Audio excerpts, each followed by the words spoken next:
Hello guys, WhatsApp, कैसे हैं आप सब। उम्मीद करता हूँ कि आप सब खैरियत से होंगे, फिट फाट होंगे, लश पश होंगे इंशाल्लाह। आज हम जो है फिजिक्स का एक नया जो है सीरीज ऑफ लेक्चर शुरू करने जा रहे हैं और ये है हमारा फिजिक्स 9th क्लास की। तो आज हम पढ़ेंगे बिल्कुल स्टार्ट से, शुरू से, बिल्कुल 9th क्लास फिजिक्स। ठीक है। सो नाम कुछ नहीं रखा है, मेरा नाम जो भी हो आप लोगों को पता चल जाएगा, डिस्क्रिप्शन में दे दूंगा, लिंक दे दूंगा। भाई देखो, ये है हमारा फिजिक्स 9th क्लास की और ये जो है हमारा फिजिक्स हम शुरू से पढ़ेंगे।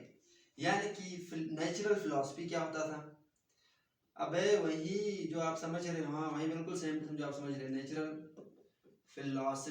नेचुरल फिलॉसफी क्या था, यहाँ से फिजिक्स की जरूरत क्यों पड़ी, केमिस्ट्री क्यों अलग हुआ, बायोलॉजी क्यों अलग हुआ, वो एस्ट्रोनॉमी क्यों अलग हुआ है। नेचुरल फिलॉसफी मतलब ना जितने भी स्टडी होते थे नेचर की, क्योंकि साइंस तो नेचर को मॉडिफाई करना है ना। साइंस तो नेचर को मॉडिफाई करना है ना।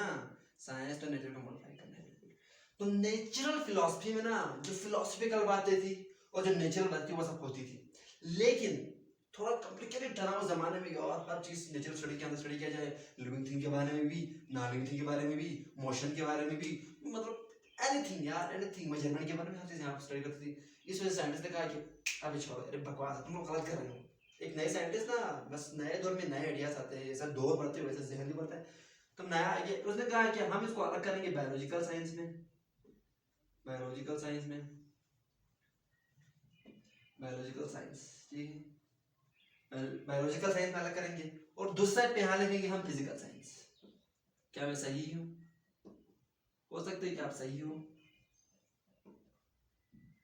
ठीक। सो नेचुरल फिलॉसफी को उन्होंने कहा कि अब हम इसको इसमें नहीं रखेंगे, इसको हम दो बड़े हिस्सों में तकसीम करेंगे, एक को बायोलॉजिकल साइंस में, दूसरे को फिजिकल साइंस में। ये क्यों करें? क्योंकि यार देखो ना भाई, living thing, non living thing, motion, मतलब जितने भी चीजें वो सब पढ़ते हैं, इसमें तो मुश्किल होता है भाई, हम इसको इसमें अलग करेंगे।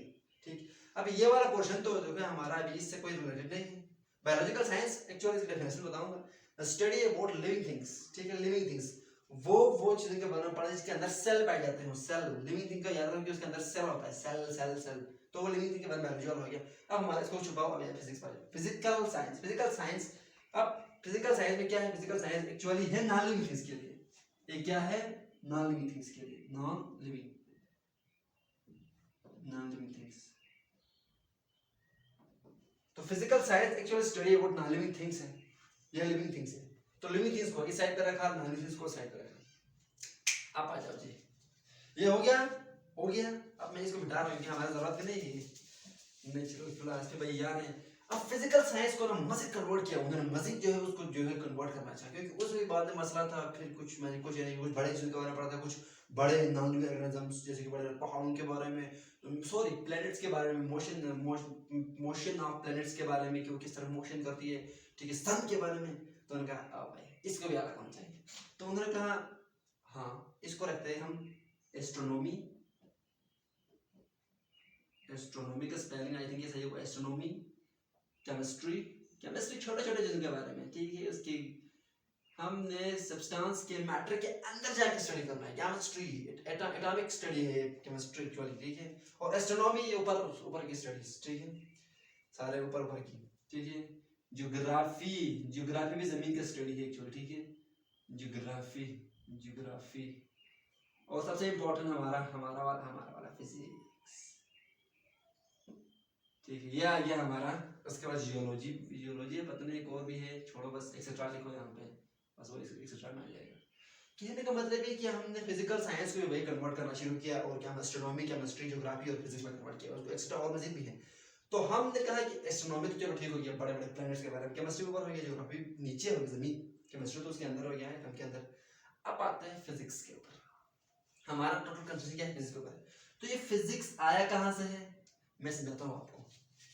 अब किसके ऊपर है हमारा कंसंट्रेशन? फिजिक्स के ऊपर है।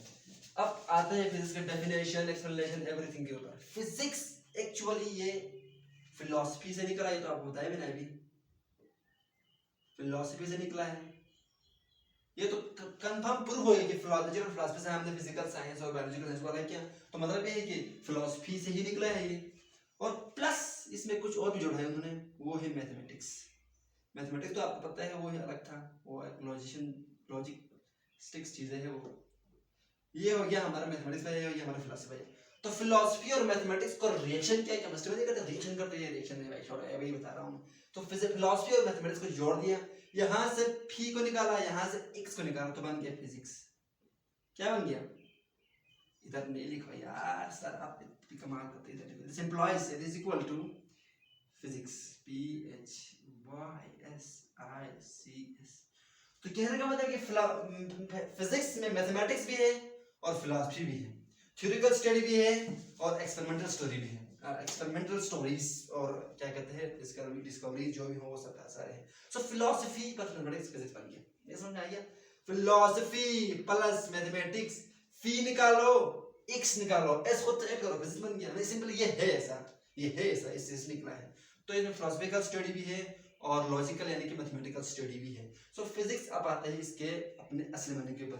फिजिक्स एक्चुअली ये जो है नेचुरल स्टडी, यानी कि ये नेचर से निकला है, फिजिकोस नेचर कहते थे।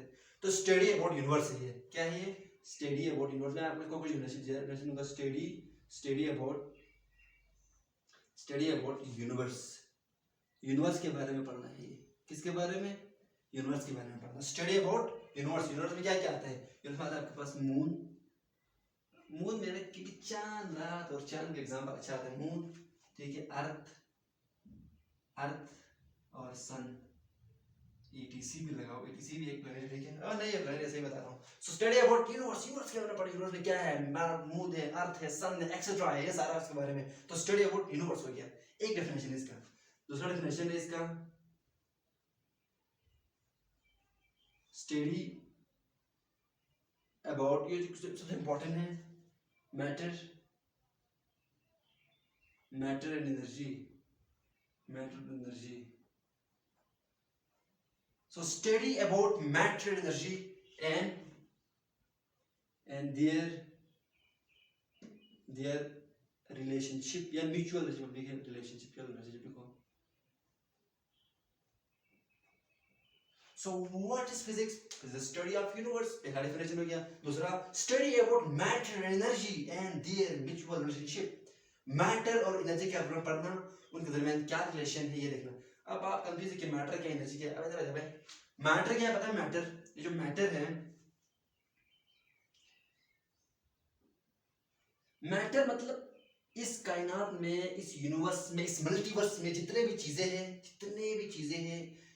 जिसका कोई प्रॉपर वजन हो, प्रॉपर मैस हो, उसकी कोई क्वांटिटी आपको नजर आए आपकी आंखों से या माइक्रोस्कोपिक लेवल से किसी तरीके से नजर आए, ठीक है, उससे कोई वेट हो, वेट से मुराद मैस हो और उसका कोई वो जगह घेरता हो, स्पेस। सो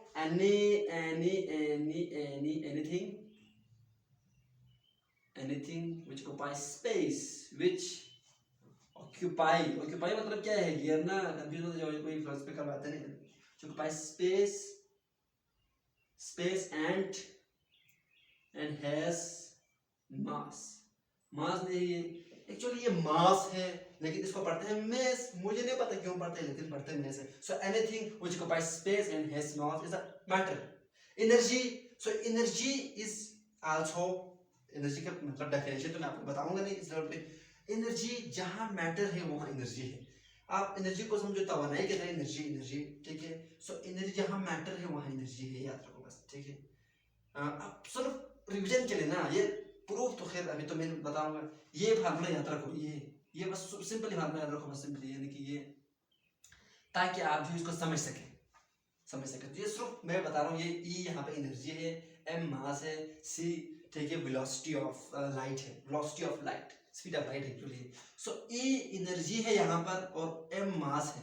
तो इसका मतलब है कि हम एनर्जी को मास में कन्वर्ट कर सकते हैं, मास को एनर्जी में, बस सिर्फ याद रखने के लिए। ये मैं प्रूव भी नहीं कर रहा हूँ इसमें क्या गलती है, क्या इक्वेशन सही है नहीं, बस आप सिर्फ याद रखो कि ये इक्वेशन फेमस इक्वेशन है, अल्बर्ट आइंस्टाइन ने ये इक्वेशन हमें दिया है। फेमस कैसे कहते हैं, मकबूल है, मशहूर है ये। तो इसका मतलब E इक्वल टू M, यानी कि हम E को M में कन्वर्ट कर सकते हैं। इसका मतलब है कि EM के बराबर है, EM के बराबर है, यानी कि हम E को M में कन्वर्ट कर सकते हैं। तो इसका मतलब है कि जहां मैटर है वहां एनर्जी है, जब मैटर हो तो मैटर को हम एनर्जी बना सकते हैं, एनर्जी को मैटर बना सकते हैं, ठीक। तो ये सिंपल याद रखो कि हम जहां मैटर है वहां एनर्जी है, ठीक है। तो एनर्जी सिर्फ इस फार्मूला से याद रखो जस्ट, लेकिन यहाँ पर कुछ गलती भी हो सकती है, लेकिन वो गलती आप फिलहाल छोड़ो, ये बस फार्मूला सही है, फार्मूला इज इक्वल टू क्या सही है, तो इसका मतलब ये है कि एनर्जी मास में कन्वर्ट कर सकते हैं, मास एनर्जी कर सकते हैं। तो जहाँ मैटर है, मैस है, पता है मॉस, जैसे कोई मैस हो वो मैटर है ना, तो कहने का मतलब ये है कि जहाँ मैटर हो वहाँ एनर्जी पाए जाते हैं। तो कहने का मतलब ये है कि स्टडी अबाउट मैटर एनर्जी के बारे में पढ़ना, एनर्जी एंड देयर रिलेशनशिप होते हैं, ताल्लुकात क्या ताल्लुकात हैं, इस तरह क्या हो सकते हैं, किस तरह कर सकते हैं, क्या क्या उसके इंटरचेंजिंग है, जो भी हो। ये हो गया उसकी दूसरी डेफिनेशन, सबसे इंपॉर्टेंट वन। तीसरी डेफिनेशन यही डेफिनेशन एक्चुअल, यही सही डेफिनेशन एक्चुअल, ठीक है, ये एक्चुअल डेफिनेशन है जो आजकल एक्सेप्टेबल है। तीसरी डेफिनेशन इसका है जी स्टडी अबाउट